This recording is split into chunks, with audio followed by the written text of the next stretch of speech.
Bien, écoutez, je vais vous présenter assez rapidement l'association Archipop. Donc, c'est la contraction évidemment d'Archives Populaires, tout le monde l'a deviné. On existe depuis 2003 et on s'est donné pour mission de collecter, sauvegarder, conserver et surtout valoriser ce qu'on appelle les archives privées filmées, c'est-à-dire les films amateurs, les films de famille et par extension aussi de temps à autre des films d'entreprise, ce qu'on appelle aussi des films institutionnels. L'objectif principal d'Archipop, c'est surtout de redistribuer cette mémoire. C'est-à-dire au jour d'aujourd'hui, on travaille sur une région qui est les Hauts-de-France, donc qui nous demande effectivement beaucoup d'efforts pour arriver à collecter sur une région aussi importante. Et ce qu'on souhaite faire souvent, c'est d'essayer de faire en sorte que la mémoire qui est collectée, qui est au départ individuelle, puisque c'est un peu le paradoxe, c'est qu'on collecte des films qui ne sont pas faits pour être vus normalement, qui doivent rester dans un cercle familial. Et de par notre travail, on essaye en tout cas d'en faire une mémoire collective et donc de la redistribuer. Et l'idée, c'est évidemment de faire en sorte qu'elle soit redistribuée là où elle a été produite, de façon à ce que les différents acteurs concernés, c'est-à-dire les associations, les collectivités, les habitants, se saisissent de cette mémoire sous réserve qu'elle puisse être accompagnée de manière intelligente. Puisque la plupart du temps, quand on collecte des archives, elles sont brutes. C'est-à-dire qu'elles n'ont pas il y a très peu d'informations sur ce qu'on collecte, et que l'intérêt, c'est de les recontextualiser et de les accompagner avec des propositions de lecture. Donc ça, c'est tout un travail qu'on fait au sein d'Archipop. Pour finir un peu sur la présentation, il y a 4 salariés, enfin bientôt 5, puisqu'on a un chargé de mission qui va arriver. On a souvent des stagiaires. En ce moment, il y a un stagiaire qui travaille. Je vous en parle parce que c'est intéressant. Il travaille sur l'éditorialisation des archives. Donc, il vient de l'université Paris-Est. Et on est en train de voir comment on peut, en fin de compte, traiter des archives, comment on pourrait le faire dans un magazine pour essayer de sortir des sujets très courts avec une mise en perspective, etc. Voilà. Et puis, on a une service civique qui travaille sur l'histoire du cinéma amateur en région de France, puisque très peu de monde le sait, mais la région de France était en fin de compte la région 2 au niveau de la Fédération nationale du cinéma amateur. Donc c'était la deuxième plus grande région au niveau du nombre de clubs amateurs cinéma. Et donc on est en train de retracer toute l'histoire de ces clubs amateurs et d'essayer évidemment de retrouver les cinéastes, les films et aussi les différentes personnes qui ont présidé à ces associations. Et aujourd'hui, on a repéré à peu près, je crois que c'est 350 cinéastes amateurs sur les Hauts-de-France, quoi. Donc on est sur leur trace. Voilà. Pour vous donner une idée un peu, on a aujourd'hui 7800 films qui concernent 470 cinéastes, 3700 films en conservation et à peu près 1500 heures de films numérisés, quoi. Donc on numérise essentiellement en HD. Qu'on conserve donc dans des serveurs qui sont installés chez nous. On a aujourd'hui à peu près 160 téras de sauvegardés, et on a ensuite des disques miroirs, et on est en train d'expérimenter avec Google Drive la possibilité en fin de compte en temps réel d'archiver d'avoir un deuxième espace de sauvegarde. Et on espère après produire un résultat vers la fin de l'année et pouvoir le présenter à la prochaine Assemblée Générale des Inédits, dont on fait partie, qui est une association européenne qui regroupe les archives, les cinémathèques qui travaillent sur le cinéma amateur. Voilà. Et donc si on arrive à montrer que ce dispositif de sauvegarde est valable et cohérent, ça permettra à d'autres cinémathèques de faire pas mal d'économies, parce que les solutions actuelles, c'est plus tourné vers OVH, des sociétés comme ça, mais qui coûtent quand même très cher au niveau de la sauvegarde, quoi. Donc voilà. Donc on cherche des solutions qui soient économiques, etc. Voilà.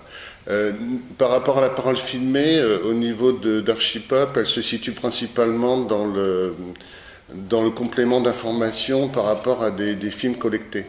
C'est-à-dire que la plupart du temps, quand on collecte des films, on se munit d'un enregistreur pour pouvoir éventuellement enregistrer de manière simplement sonore la séance, la rencontre avec le déposant, surtout quand c'est lui ou elle, le cinéaste.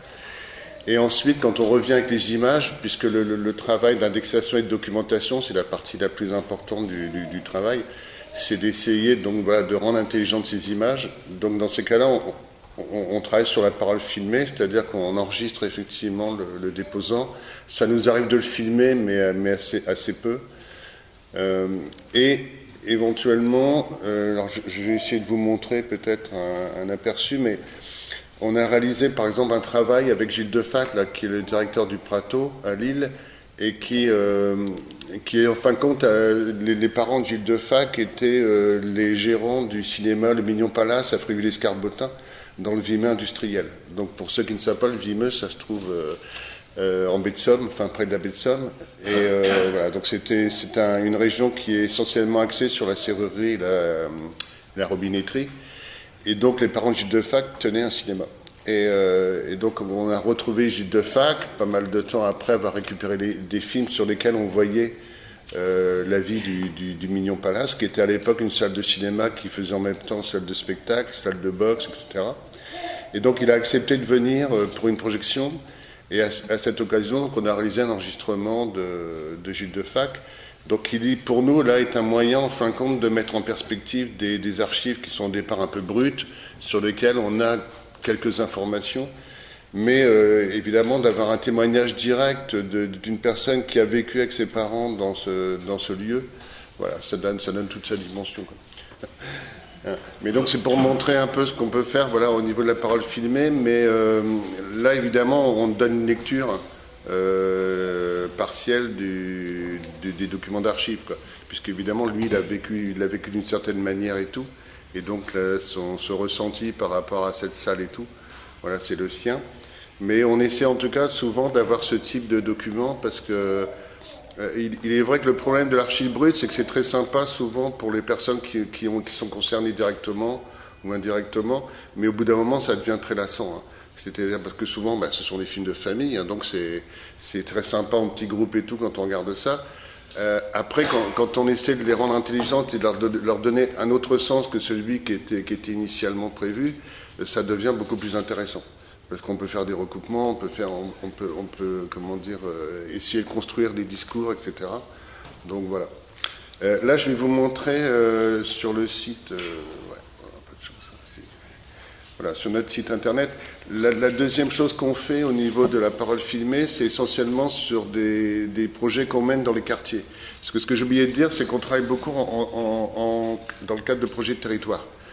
C'est-à-dire que quand on collecte, en fin de compte, c'est souvent parce qu'on a passé une convention avec une collectivité locale, ce qui fait qu'aujourd'hui, on travaille par exemple dans le Vimeux, on travaille dans le Berquois, enfin le Montreuilois, l'agglomération des deux baies, on travaille dans la Vénois, avec l'écomusée de la Vénois, et on travaille avec la communauté urbaine de Dunkerque. Voilà. Donc on a comme ça des projets de territoire. Et on a en parallèle une expérimentation qu'on a menée il y a à peu près 3 ans sur les quartiers sensibles, politique de la ville, où on a commencé à essayer de comprendre comment on pouvait essayer de restituer, non pas une histoire, mais des histoires sur ces quartiers. Donc on a élaboré un projet sur le quartier de Compiègne, le quartier du Clos des Roses, qui était un peu tristement célèbre, à certains moments, et on a commencé à travailler à la fois sur une histoire officielle, c'est-à-dire celle des médias, celle des institutions, des bailleurs sociaux, et en parallèle, on a commencé à travailler avec les paroles des habitants. Donc, ce qui fait qu'on est allé voir certains habitants, etc., et on a commencé à recueillir des paroles, effectuer des vidéos, et petit à petit, on a construit comme ça ce qu'on nous appelle des frises, qui sont des frises qui ont été déclinées après de manière physique et qui ensuite ont été déclinées de manière numérique. Hein. Donc on a fait ça sur le quartier, je vais vous montrer un peu sur le quartier du Clos des Roses. Et on l'a répété l'expérience pour voir si vraiment ça tenait la route sur Beauvais. Et on a fait 2 quartiers sur Beauvais. On est en train d'ailleurs de terminer encore sur le quartier Saint-Lucien à Beauvais, où là, la frise est en train d'être exploitée et tout. Et là, en partenariat avec, donc je salue Maxime là, de l'association Mémoire du Travail, on est en train de mener un projet sur Neu-les-Mines, hein, qui est un projet intéressant dans le sens où le quartier sur lequel on travaille n'est pas un quartier vertical, comme on le voit souvent dans les quartiers sensibles, c'est un quartier horizontal, c'est-à-dire que ce sont que des maisons particulières. Et là, on se partage le travail avec Maxime sur la partie entreprise, puisque l'association Mémoire du Travail, mais peut-être que Maxime, tu pourras peut-être en parler mieux que moi, travaille vraiment sur cette thématique, et nous donc une thématique beaucoup plus sociale, directement auprès des familles et autres. Et donc on est en train de construire quelque chose qui a démarré au mois de janvier là, et qu'on espère normalement prolonger à peu près sur 3 ans, puisque là c'est un travail sur la ville, et ensuite il y a un travail sur l'ensemble de l'agglo normalement, d'après ce qui est prévu quoi. Hein.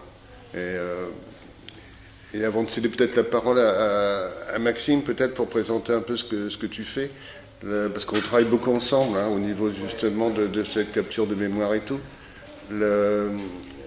On est en train de mener aussi, entre autres avec Procitech, on travaille beaucoup là-dessus, des réflexions aussi sur les ateliers, puisqu'on a expérimenté des ateliers qui permettent d'apprendre en fin de compte à enregistrer la parole, à enregistrer l'image, et ensuite à travailler, à traiter les images, c'est-à-dire de faire le travail de classement, le travail d'indexation, de documentation.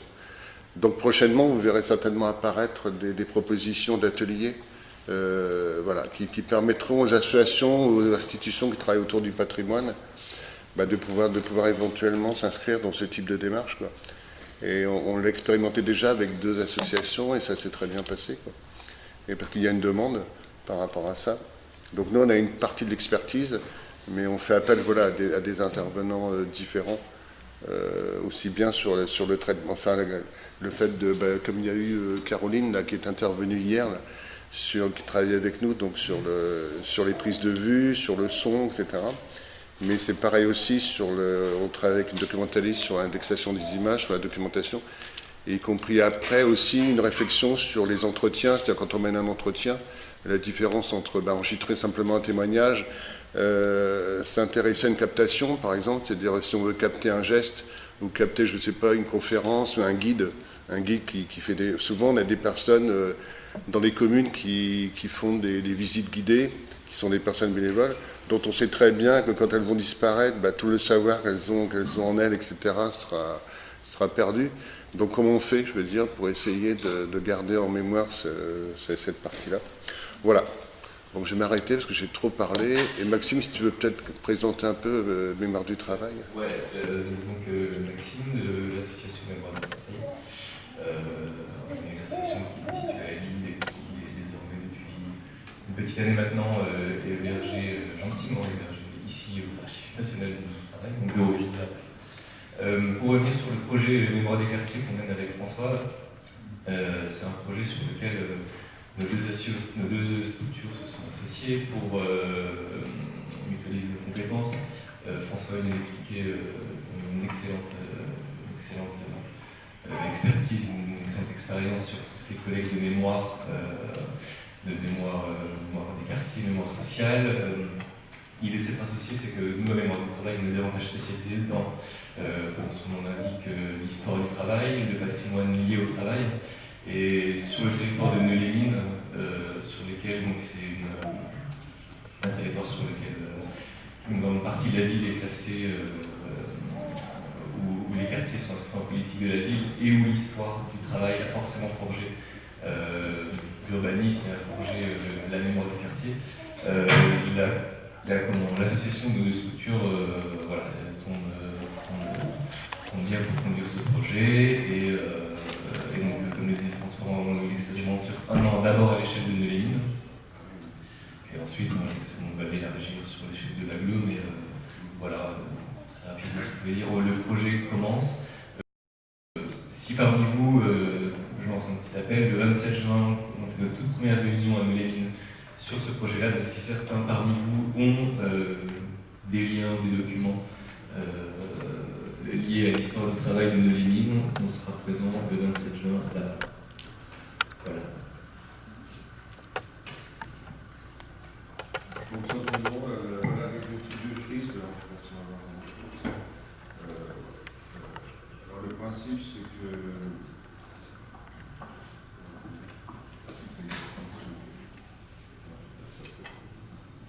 Normalement c'est net, mais bon là c'est pas net. Hein. Voilà. Et le principe un peu, c'est que sur chaque frise, il y a une... Oui, c'est bizarre, elle apparaît pas... Ah si, ouais, ça y est, ok. Un peu loin à charger. Sur chaque frise, en fin de compte, on a des QR codes qui permettent, en fin de compte, sur le site, quand on clique dessus, d'avoir accès aux témoignages. Et quand on est en plein air, par exemple, comme c'était le cas la semaine dernière, où on a... ouais, si par exemple je clique normalement sur Monsieur Buquet... Voilà, pardon, si je clique sur Monsieur Buquet, voilà, vous avez la vidéo et vous avez le témoignage de Monsieur Buquet. Voilà. Et en plein air, donc on a le même principe, c'est-à-dire qu'on colle des QR codes sur le autocollant sur les frises qui sont imprimées sur des bâches. Et donc ça permet, on distribue les tablettes aux personnes. Et les tablettes, ou alors sauf s'ils ont des smartphones, mais en général dans les quartiers on mixe les deux. Ça leur permet d'avoir accès directement, c'est-à-dire ils flashent le QR code et ils ont accès et ça marche très bien. Auprès des familles, c'est vraiment... on s'est aperçu que ça fonctionnait très bien. L'avantage aussi, c'est que sur les frises, il y a beaucoup de documents personnels, quoi. C'est-à-dire que ça permet aux habitants quand même de se reconnaître dans le travail qui est effectué et de ne pas simplement rester sur quelque chose d'artificiel, c'est-à-dire l'histoire du quartier telle qu'elle a été vécue dans les médias, etc. Mais s'intéresser vraiment au parcours des familles et de montrer la diversité des parcours, des univers culturels dans un quartier.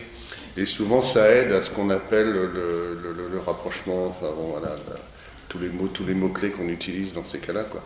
Mais en fin de compte, on s'aperçoit quand même, voilà, que le fameux lien social, il peut se faire aussi comme ça, c'est-à-dire quand on permet aux gens d'accéder à la culture des autres, et puis surtout de comprendre pourquoi ils sont là, c'est-à-dire que ce qui a fait leur présence sur le quartier, quoi.